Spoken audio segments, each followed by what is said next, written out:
은혜를 누리고 흘려보낼 수 있는 그런 하나님의 사람들로 세워줄 수 있도록 기도해 주시면 더 감사드리겠습니다. 오늘 성경 보겠습니다. 에베소서 1장 1절에서 10절입니다. 에베소서 1장 1절에서 10절 한 절씩 교독하겠습니다. 하나님의 뜻으로 말미암아 그리스도 예수의 사도된 바울은 에베소에 있는 성도들과 그리스도 예수 안에 있는 신실한 자들에게 편지하노니 하나님 우리 아버지와 주 예수 그리스도로부터 은혜와 평강이 너희에게 있을지어다. 찬송하리로다. 하나님 곧 우리 주 예수 그리스도의 아버지께서 그리스도 안에서 하늘에 속한 모든 신령한 복을 우리에게 주시되 곧 창세 전에 그리스도 안에서 우리를 택하사 우리로 사랑 안에서 그 앞에 거룩하고 흠이 없게 하시려고 그 기쁘신 뜻대로 우리를 예정하사 예수 그리스도로 말미암아 자기의 아들들이 되게 하셨으니 이는 그가 사랑하시는 자 안에서 우리에게 거저 주시는 바 그의 은혜의 영광을 찬송하게 하려는 것이라. 우리는 그리스도 안에서 그의 은혜의 풍성함을 따라 그의 피로 말미암아 속량 곧 죄 사함을 받았느니라.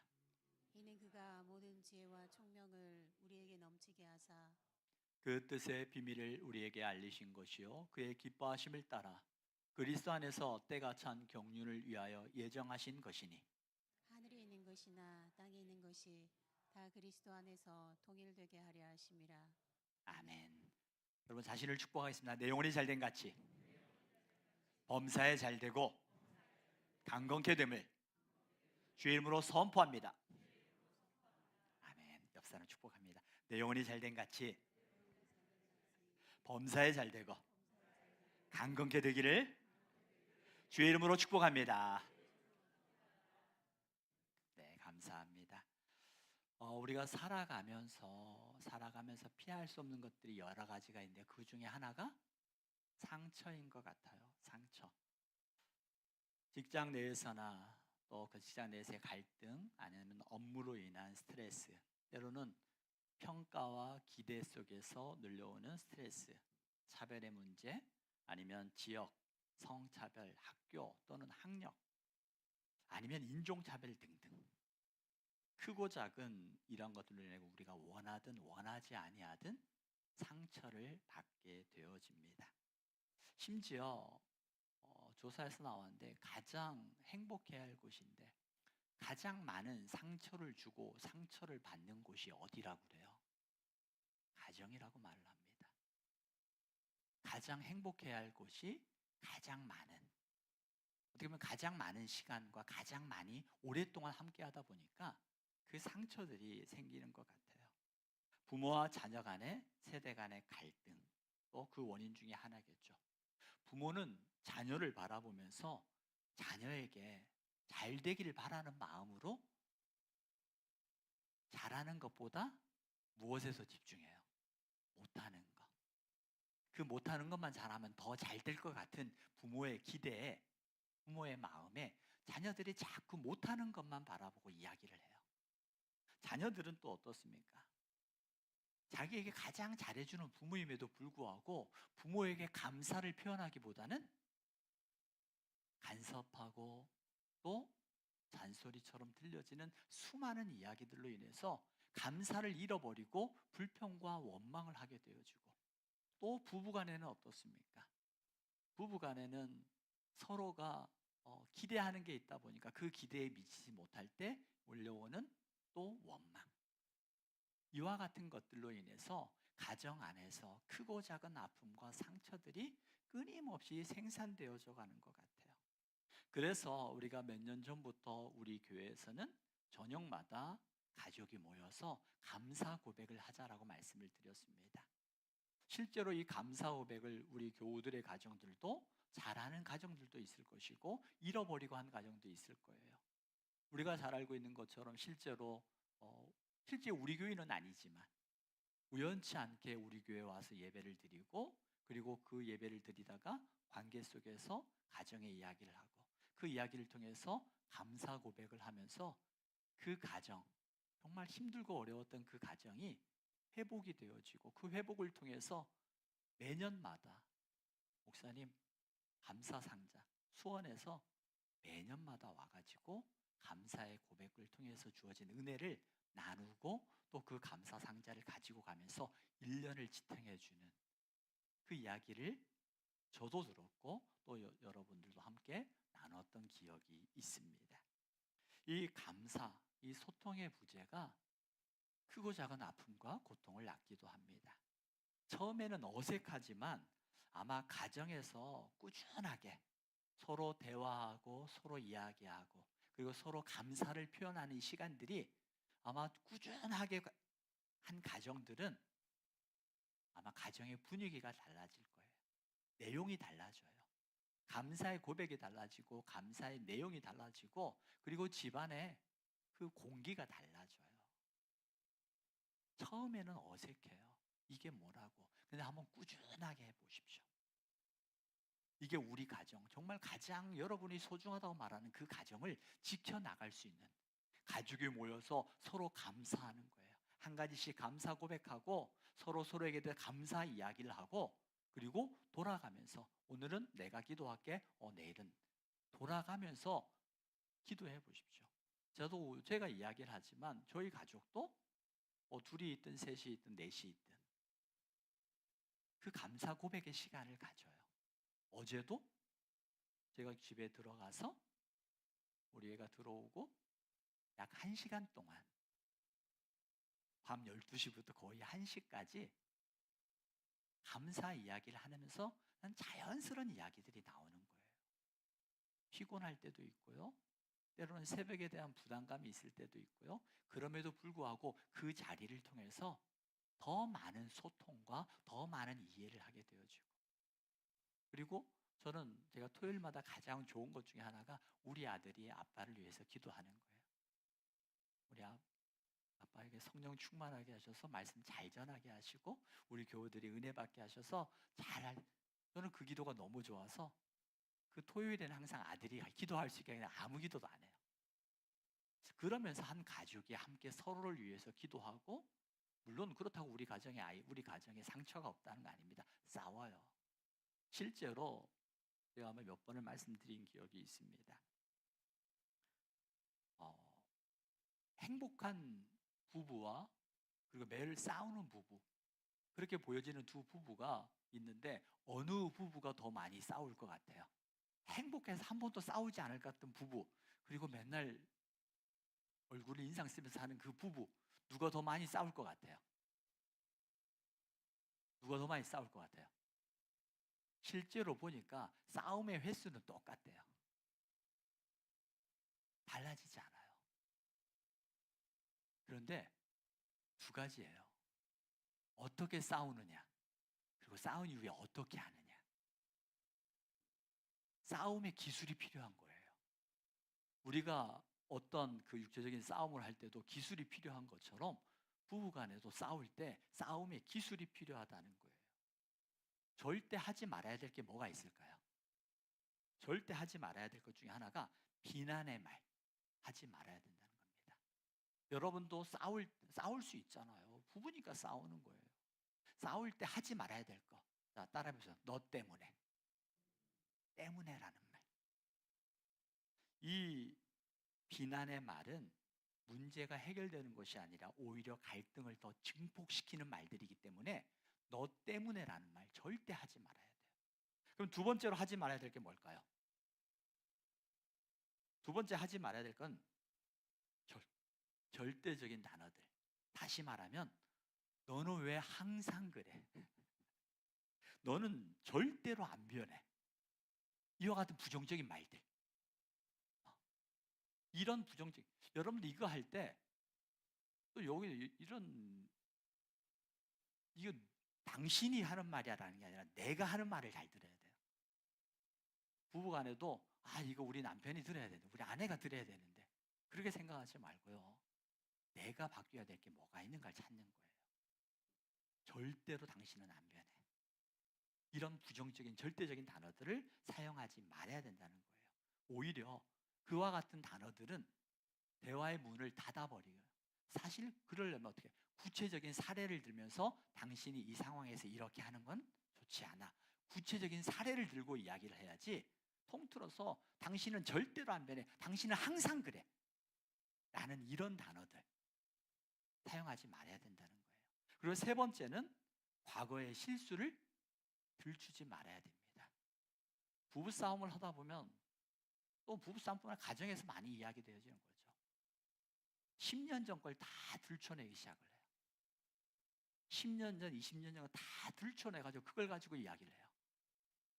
그럼 문제 해결돼요? 안 돼요? 안 돼요. 오직 상처만 깊어질 뿐이에요. 상처만 깊어질 뿐 우리가 관계를 회복하기 위해서는 현재 그 문제만 가지고 집중해야 되는데 과거의 것만을 가지고 막 들춰내고요. 10년 전, 20년 전, 심지어 뭡니까? 우리 부모님 안 계시는데 우리 부모님 보니까 한 40년, 50년 전 것까지 그 집안에 싸우더라고요. 안 계시니까 제가 하는 얘기예요. 정말 그래요. 저희도 마찬가지예요.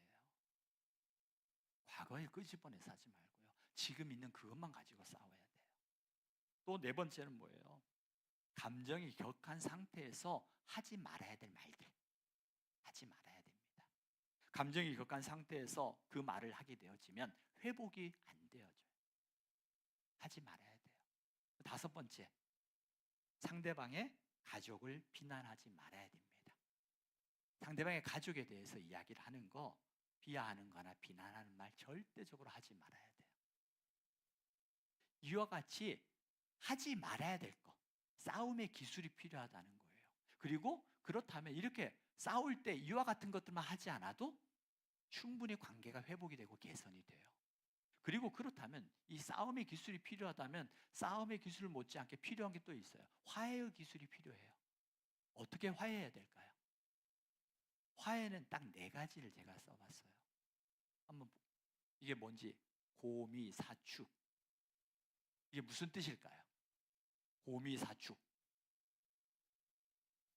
고맙고 미안해 사랑해 축복해.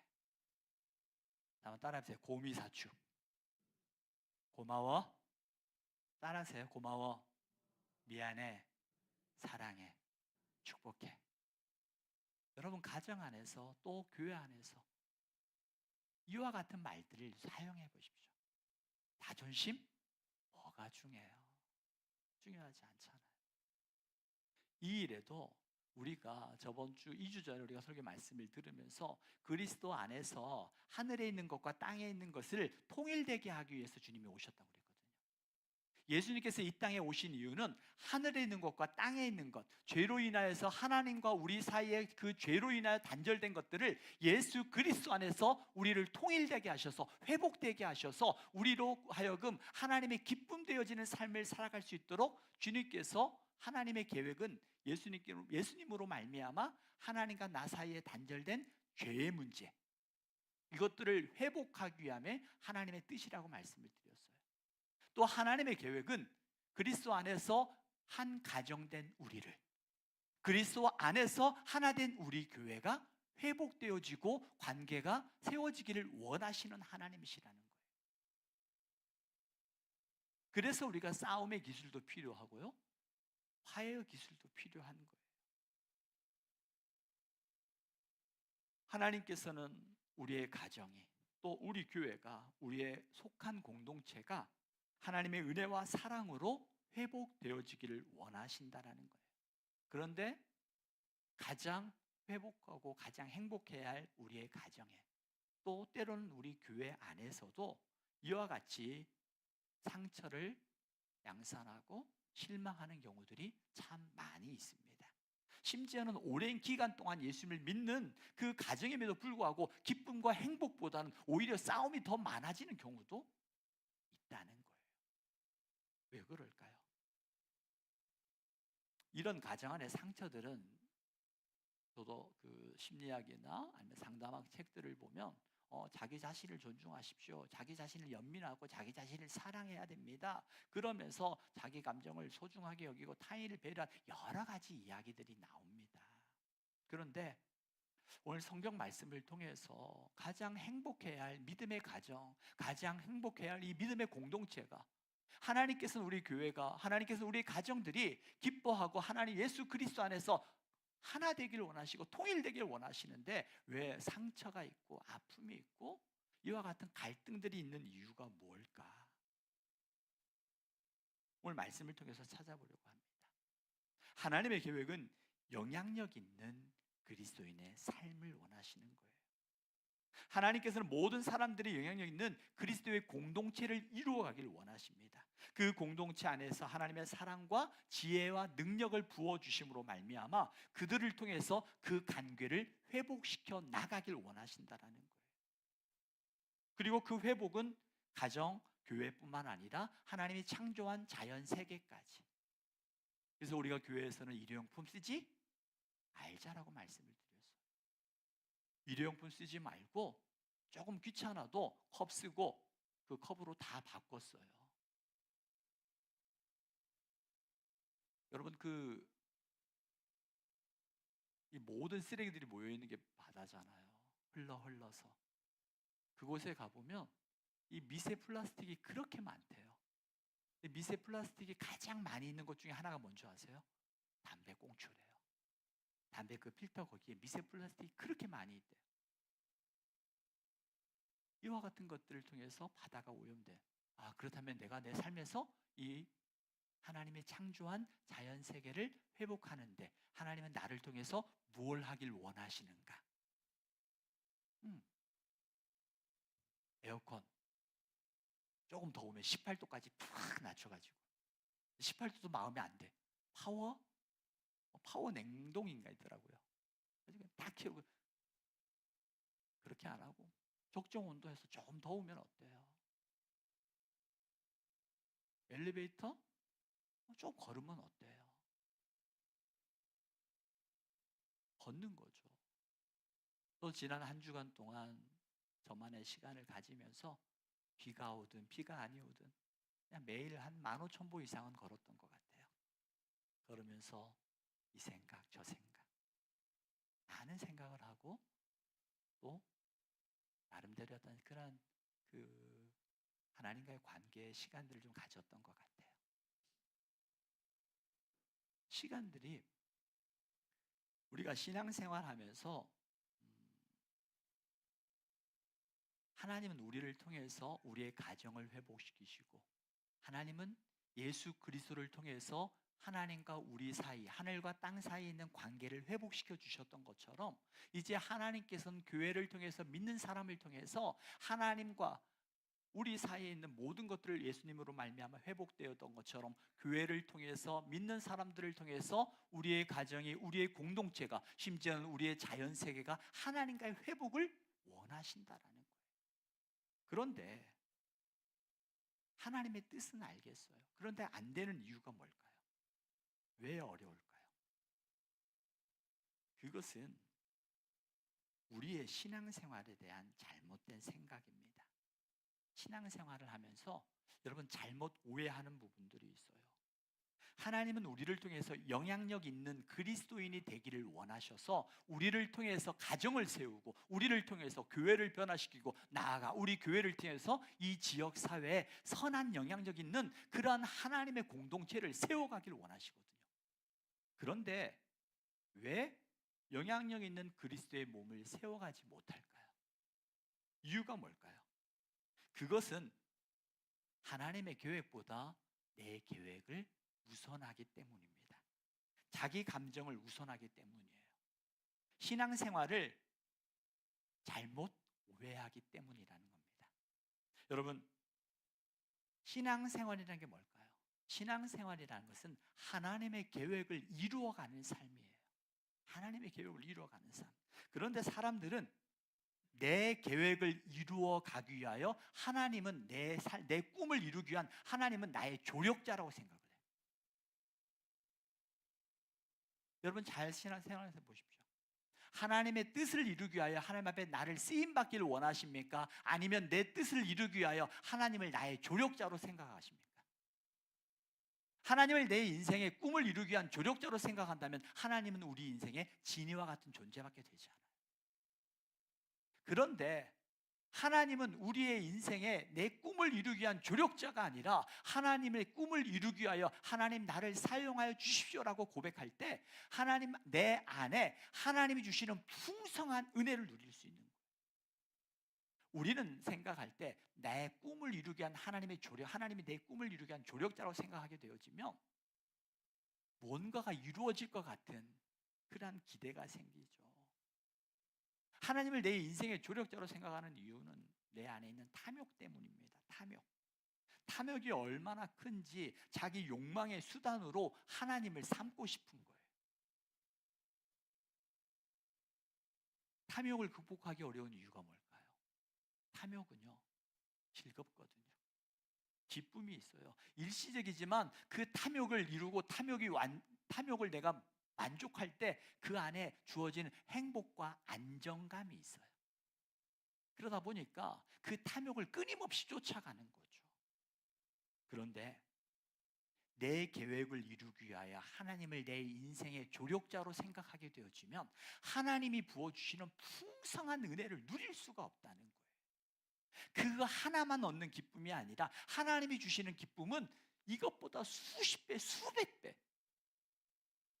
더 큰 기쁨과 감격이 있는데 그걸 누리지 못하는 겁니다. 그렇다면 외적으로는 내 꿈을 이루어가는 것이 화려할지 모르지만 우리의 영혼은 항상 메말라가요. 하나님의 깊은 사랑에 빠져들지 못한다라는 거예요. 때론 채워지지 않는 욕망 때문에 고민하게 되고 분노하게 되고 그로 인하여 관계가 깨어지고 갈등이 일어나는 게 얼마나 많이 있는지 몰라요. 그래서 그렇게 욕망을 쫓다 보면 그 주시는 부활의 영광과 기쁨을 누릴 수가 없어요. 누가 선한 영향력 있는 삶을 살아갈 수 있을까요? 8절의 말씀을 한번 다시 한번 읽어보겠습니다. 8절 함께 읽습니다. 8절 시작. 이는 그가 모든 지혜와 총명을 우리에게 넘치게 하사. 아멘. 누가 우리에게 영향력 있는 삶을 살아갈 수 있게 하신다고요? 하나님께서 우리에게 지혜를 부어주시고 총명을 부어주시고 우리에게 감당할 만한 능력을 주셔서 우리로 하여금 그와 같은 영향력 있는 삶을 살아가게 하신다는 거예요. 그러기 위해서는 뭐예요? 그러기 위해서 오늘 집사님도 기도했던 거죠. 하나님 앞에 기도하는 거예요. 내가 기도하지 않으면, 하나님의 은혜를 구하지 않으면, 하나님의 능력을 구하지 않으면 메말라 버려요. 목사도 마찬가지입니다. 목사도 끊임없이 여러분에게 말씀을 증거하는 이 말씀, 항상 입력이 있어야 출력이 있어요. 하나님의 은혜를 공급받아야 목사도 그 입술을 통해서 하나님의 은혜가 흘러나와요. 여러분도 마찬가지입니다. 하나님의 뜻이 무엇인지는 알아요. 그런데 그 뜻을 실행하기에는 내 안에 너무나 하나님의 은혜와 하나님의 능력이 메말라 버리면 머리로는 아는데 실제로는 안 돼요. 이 간극이 너무나 커요. 그래서 하나님 앞에 가난한 자, 돈이 없는 자를 말하는 것이 아니라 하나님의 은혜를 구하는 자가 하나님의 은혜를 공급받고 하나님의 능력을 공급받고 하나님의 영광 안에, 하나님의 사랑 안에 내 안에 충만해지게 될 때 나를 통해서 그 사랑이 흘러가는 거예요. 그래서 우리가 기도하는 거예요.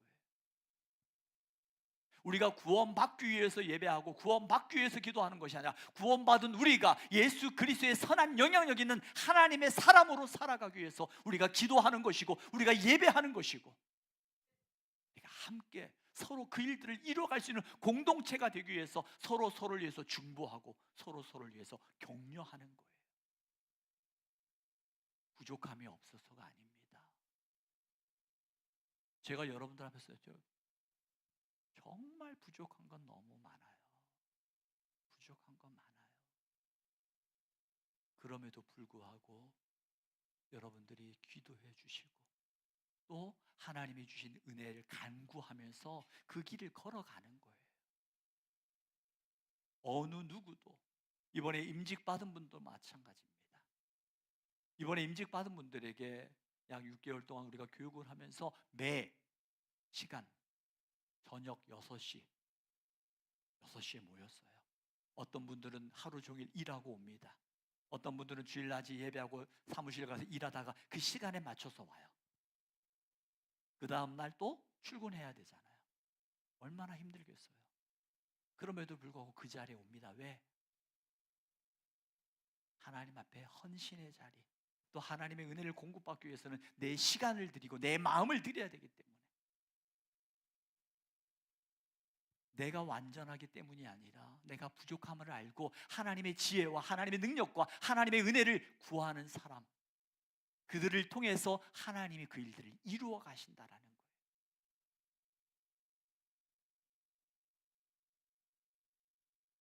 실제로 예수님 오셨을 때 하나님의 계획보다는 자기의 뜻을 이루기에 바쁜 사람들이 있었습니다. 그들이 누구였어요? 종교 지도자들이었습니다.